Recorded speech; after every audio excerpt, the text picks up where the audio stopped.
अस्सलाम वालेकुम। उम्मीद करता हूँ आप तमाम लोग ठीक होंगे और ट्रेडिंग भी काफ़ी बेहतर जा रही होगी। लास्ट वीक में जो मेजर थीम आपको बताया था वो यही था कि जो मार्केट्स हैं ये बैडली वॉच करेंगी कि ईरान यूएस वॉर में क्या मेजर अपडेट आती है। तो जो शुरू के 2 दिन थे उसमें यही था। उसमें न्यूयॉर्क टाइम्स ने रिपोर्ट किया था। न्यूयॉर्क टाइम्स एक बड़ा क्रेडिबल सोर्स है और लोग बताते हैं कि इसकी वाइट हाउस के अंदर पेनिट्रेशंस भी है। तो नॉर्मली न्यूयॉर्क टाइम्स की जो डेवलपमेंट स्टोरीज होती हैं, जो ब्रेकिंग न्यूज़ होती हैं, वो काफ़ी हद तक सॉलिड होती हैं और मैस सेंसेशन क्रिएट करने के लिए नहीं। तो उसमें क्या था कि जी यूएस ट्यूसडे को, मतलब जो लास्ट मंगल गुजरा है, उस दिन स्ट्राइक करने का कोई प्रोग्राम बना हुआ था।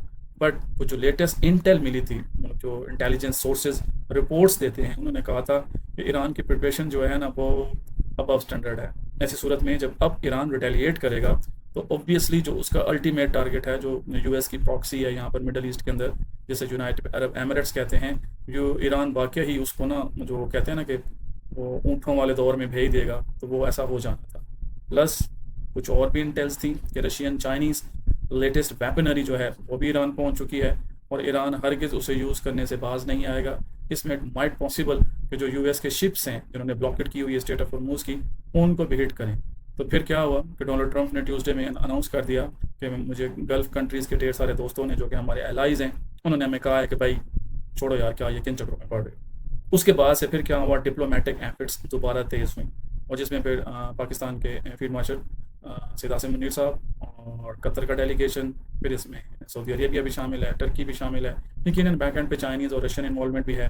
तो ये डिप्लोमेटिक एफर्ट्स हुई और थर्सडे फ्राइडे में ये चीज़ें सेटल डाउन हो गई। और अभी जो खबरें आ रही हैं कि आज, मतलब संडे वाले दिन, हमें लगता है कि ये तकरीबन तकरीबन इस जंग का इख्तिताम हो चुका है। पॉलिटिक्स है और एंड तक भी कुछ भी हो सकता है, किसी एक पॉइंट के ऊपर भी कोई हर्डल होती है तो इट माइट पॉसिबल कि हम रिजम्पशन ऑफ वॉर देखें। लेकिन जो अभी का बिहेवियर नज़र आता है, लगता है ऐसा ही है कि हम इस जंग के इख्तिताम की तरफ है। जंग का इख्तिताम होगा तो जो टेक्स्ट बुक ट्रेड्स आपको डे वन से बता रहा हूँ, उसमें क्या होगा, यूएसडी के अंदर इनिशियली हम वीकनेस देखेंगे। ठीक हो गया। ऑयल हमें सेल नज़र आएगा। ठीक है। गोल्ड हमें सेल नज़र आएगा। ठीक हो गया। इसी तरह जो बाकी करेंसीज हैं वो डॉलर के अगेंस्ट में पॉजिटिव रहेगी। तो अब हम, ये एक प्रिएम्प्टिव था, आप यूँ कह लें कि एक नरेशन है कि आने वाला वीक किस हिसाब से, एक हो गया। दूसरा, ये जो वीक स्टार्ट हो रहा है 25 को, यूएस में भी हॉलीडे है। 25 में वहाँ पर मेमोरियल डे मनाया जाता है।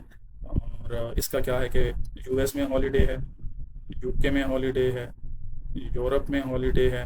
तो आपको रिलेटिवली एक लेस वॉल्यूम नज़र आएगा और ये जिस दिन लेस वॉल्यूम नज़र आता है उस दिन मूव्स बड़ी वॉलेटाइल होती हैं। उस दिन मूव्स बहुत वॉलेटाइल होती हैं। ठीक हो गया।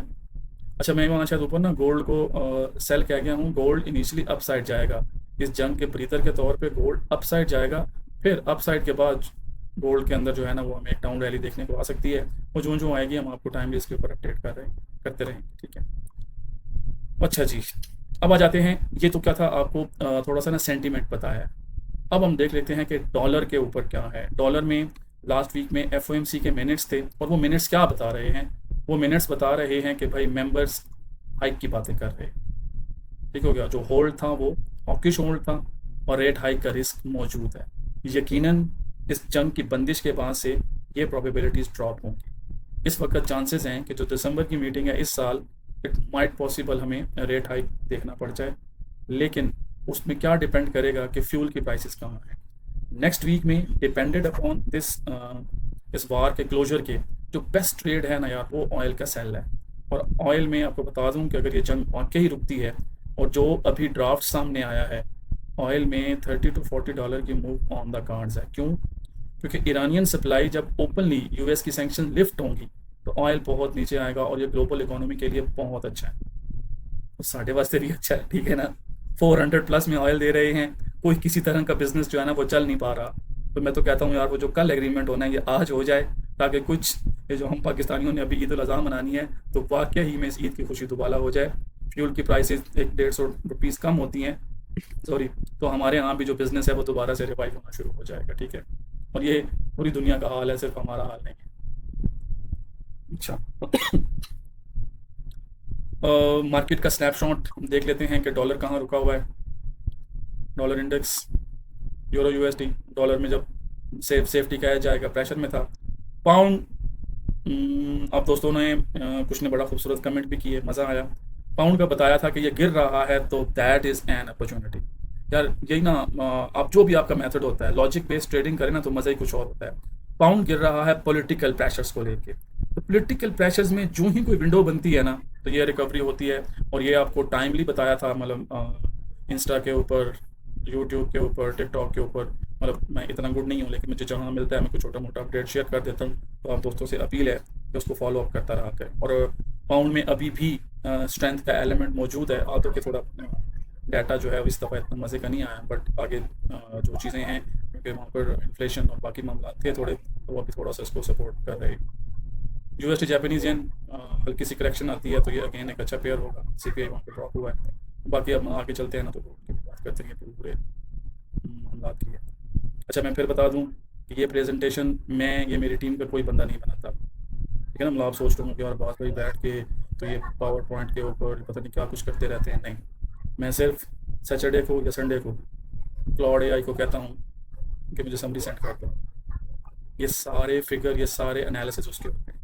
मैं इसको बस सिर्फ कंफर्म करता हूँ कि कहीं कोई एरिया गड़बड़ तो नहीं है। Rest is all good. इसीलिए बार बार आप लोगों को कहता हूँ कि भाई स्मार्ट वर्क की तरफ आएँ, ठीक है। स्मार्ट वर्क की ज़रूरत है। आप लाजिम नहीं कि भाई आप फाइनेंशियल मार्केट से जुड़े हुए हैं, आपका जो भी बिजनेस है आप उसको ग्रेजुअली एआई के साथ अटैच करें आपका काम। मतलब अगर नॉर्मली मुझे ये वीकली प्रेजेंटेशन बनानी होती तो जो मेरा स्टाफ भी होता उसको कम से कम यार 3 to 4 आवर्स ही बल्कि ज़्यादा लगते। क्यों ज़्यादा लगते हैं? क्योंकि भाई ये डाटा इकट्ठा करना, फिर फिगर्स मिलाना, फिर उसको कंपाइल करना, फिर मैं वेरीफाई करता, फिर हम बैठते फिर करते, तो बड़ा टाइम लगता है। अब जस्ट वन टेक्स्ट मैसेज होता है कि सेंड मी वीकली समरी, क्योंकि मैंने इसकी मेमोरी में इसको फीड किया हुआ है। वो पूरे वीक का, और ये आप देखेंगे आगे आपको पता चलेगा कि ये पूरे वीक का वो पूरा एनालिसिस करके दे देता है। ठीक हो गया? तो आप दोस्तों से भी है कि भाई इसको इस तरह लेके चलें। वीकली रिकैप, अप्रैल का सीपीआई आपके सामने है। एफओएमसी मिनट्स 2 साइडेड थे। सीएमई के ऊपर 60% चांस है। और बस ठीक है, इतना काफ़ी है इसमें। लास्ट वीक की जो बेस्ट करेंसीज थी कि जिन्होंने अच्छा परफॉर्म किया आपके सामने है। डॉलर सेफ्टी का एज रहा, यूरो प्रेशर में है, पाउंड ने अच्छा परफॉर्म किया और वो पॉलिटिकली गिर रहा था, वापस आ गया। ठीक है, ये कमज़ोर है। कैनेडियन भी कमज़ोर है। न्यूजीलैंड वीक है बट बॉटम के करीब है। New Zealand is another best opportunity कि इसको आप डिप पे बाय करें। एनजीटी जेपीवाई को बाय करें, एनजीटी यूएसडी को बाय करें। ऑस्ट्रेलियन डॉलर अब ग्रेजुअली उन लेवल्स पे आ रहा है कि जहां आके ना इसके अपसाइड की मूव कैप हो जाएगी। ठीक हो गया? स्विस, अब इसमें मुझे लगता है मैनिपुलेशन का ही वेट करना पड़ेगा, वरना ये और किसी हिसाब में सामने नहीं आता। ठीक है, ओके जी। मार्केट सेंटीमेंट एनालिसिस के साथ हम जो लास्ट वीक की करेंसी की रैंकिंग है, पाउंड टॉप पे रहा, फिर दूसरे पे यूएसडी था, फिर स्विस था। ठीक है, और यूरो जो है ना उसने लास्ट वीक में काफ़ी वीकनेस दिखाई है। अभी क्या होगा? द बेस्ट रेट कल मॉर्निंग से ही यूरो यूएसडी आपको बेहतरीन किस्म की बाय ट्रेड मिले। ठीक हो गया? लेकिन इसके साथ इफ़ ज़रूर है, वो ये है कि ईरान यूएस वॉर के ऊपर पॉजिटिव डिप्लॉयमेंट, ये चीज़ ये ध्यान में रखिएगा। ऐसे ना होना कि आप रॉन्ग फुट हो जाएं, तो इसको अपने साथ ध्यान में रखना बहुत बहुत ज़रूरी है। ठीक हो गया? और फिर जापानीज येन वीक है, इसको आप अगेन टाइम कर सकते हैं। ऑस्ट्रेलियन डॉलर काफ़ी ऊपर आ चुका है, अब इसमें करेक्शन ड्यू है। न्यूजीलैंड डॉलर इसको तो बाय करना है, New Zealand dollar versus USD buy करें। बाय करना है पाउंड वर्सेस यूएसडी बाय करें। पाउंड वर्सेस येन को बाय करें। इवन पाउंड वर्सेस स्विस भी बाय हो सकता है। ठीक है, और यूरो यूएसडी बाय हो सकता है। ठीक है, और न्यूजीलैंड भी हो गया। USD Japanese yen again dip पे बाय हो सकता है, क्योंकि जापानीज बहुत ज़्यादा ठीक है। ठीक है,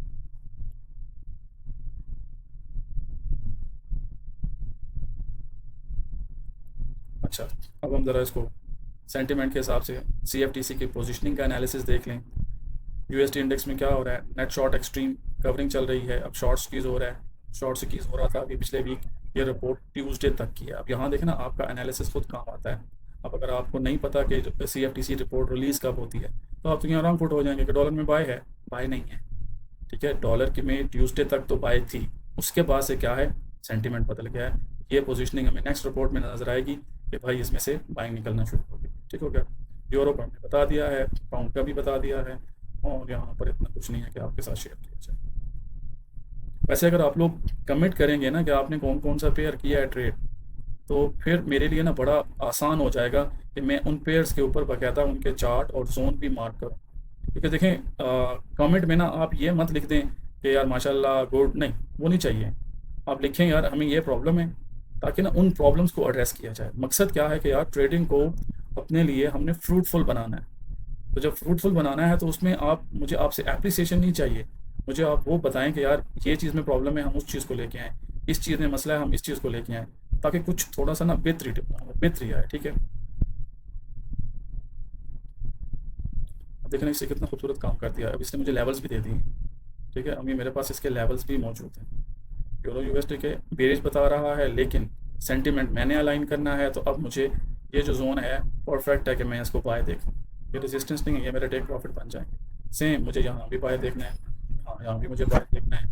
इसमें थोड़ा सा मैं 50-50 हो जाऊँगा। यूएसडी इसमें मुझे सेल देखना है, गोल्ड में मुझे बाय देखना है। बहुत लंबा बाय नहीं है, कोई थोड़ा सा बाय है। ठीक हो गया।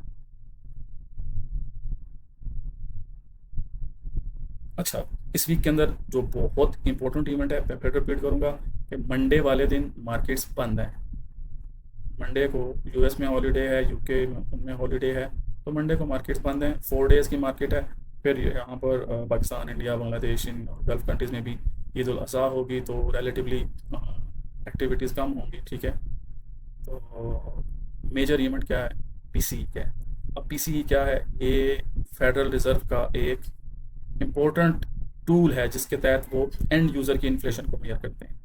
अब ये बता रहे हैं कि अगर हॉट रिपोर्ट आ जाती है, हॉट रिपोर्ट से क्या है कि यार पर्सनल कंजम्पशन बढ़ गई, ठीक हो गया, तो उससे क्या होगा, मार्केट में स्पेकुलेशन होगी कि यार इनको रेट हाइक करना चाहिए।